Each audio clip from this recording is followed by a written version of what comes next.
Hey everybody, welcome to Odd Rob. So you've decided to go on a vacation abroad, and somewhere along the way, you realize that you've forgotten something, whether it's a small thing or a big thing, that will certainly affect how the rest of your vacation, your hard-earned vacation, is going to go. I know it happened to me a couple of times when I first started traveling. This week, I'd like to offer a few tips and maybe a few items that I use that'll help you prepare for a more enjoyable and stress-free time. Also, understand this is not a be-all, end-all list. Your list will certainly vary from mine, depending on where, when, how long you travel. Are you traveling with someone who needs special needs? Are you traveling with kids? Are you traveling by train? Are you traveling by plane, ship, car? How long is the trip going to be? 4 days or 2 weeks or longer? For the purposes of this video, I'd like to concentrate and focus on flying abroad for like 3 to 5 days.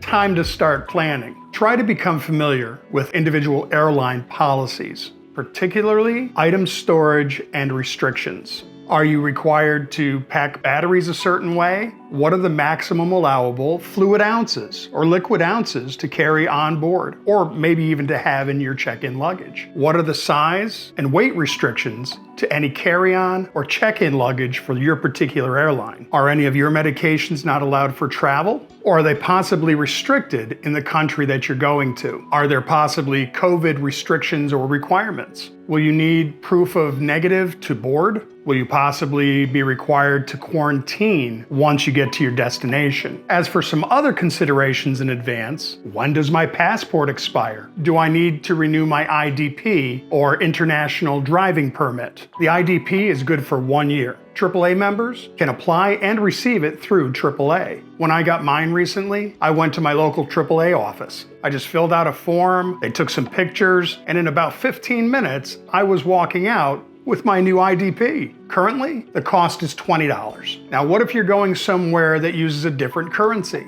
Try to become familiar with it to avoid confusion and possibly at some point getting shortchanged. Now for me, I find it extremely beneficial to learn as many phrases and words as possible of the language of the country I'm going to. Please, thank you, excuse me, trust me. They'll go a long way. Also, being able to ask where the nearest bathroom is, that's certainly a plus. Now, I also try to book any kind of shows, dinner reservations, maybe day excursions as far out as possible. If you try and do it when you get there, they may not be available to you. I keep all my reservation dates, times, locations, confirmation numbers in a little notepad that I keep in my pocket and carry with me. It stays out of the way. Another option is to carry them in your phone. Now, speaking of phones, don't forget to call your phone provider and let them know the countries you'll be visiting and the dates that you'll be there. They can also give you the best rates or options wherever you're going to be. Now, not doing so can turn out to be extremely costly. Now, as far as currency,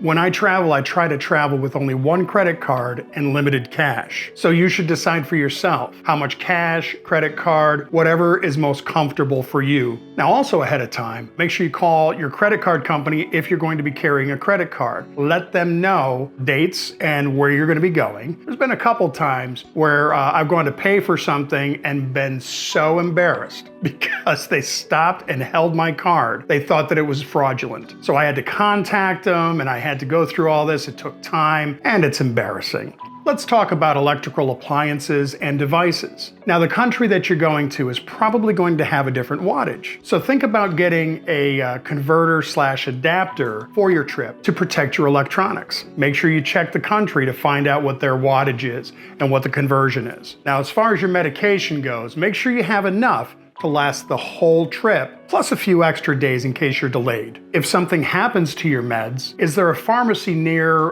wherever you'll be staying that can be phoned in and you could pick up replacements? Whenever I travel, I always keep my medications in their original containers and I carry them with me on my carry-on. I carry my empty pill caddies separately and then just fill it in once I get to my destination. Now, call me crazy, but I always get a signed letter from my doctor just stating that these medications are mine and a list of what the medications are. It's particularly important if you have some sort of controlled substance that you have to take. To hold your mail, just fill out the form with USPS. This can be done online or through a phone app. What I like to do is to pick up the authorization form to hold mail at my post office, fill it out, and then just hand it right to them. You're allowed to hold your mail a minimum of 3 days and a maximum of 30 days. Now, depending on how long you'll be gone and what time of year it is, you may want to consider getting somebody to either mow your lawn or snow blow your walkways and your driveway, so that it'll be easier once you get home. Also, consider giving a key to a family member or a trusted neighbor or friend. They'll be able to keep an eye on your home, and also they'll have access in case something happens and they need to get into your home.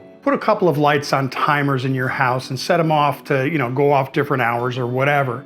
This will certainly discourage ne'er-do-wells from targeting your property. And let's not forget your pets. Make sure you make arrangements for them as well. I'd like to share with you now just a couple of items that I've purchased, I've used in the past, and I currently use, that have proven themselves time and time again. If you're visiting a large city overseas, there may be pocket guides that are available for you to have and carry with you as you explore the new area. I like using the books by Rick Steves. Other useful items: a small luggage scale, a power converter, and app timers for your home, just like we talked about a little bit earlier. The brands that I use will all be listed in the affiliate links down below. Also, if you get a chance, check out the reviews I did on the Inatech traveling backpack and the Scotty vest. So if you've enjoyed this video and you found it useful or helpful in any way, go ahead down below and hit those like and subscribe buttons. That certainly helps the channel grow. And while you're there, leave a comment or feedback. And please, I know there's a lot of you out there that are so much more experienced than I am. Let me know what I'm missing, and I'll add it to my checklist to make my traveling a lot easier. So as you go on to your next adventure, stay safe,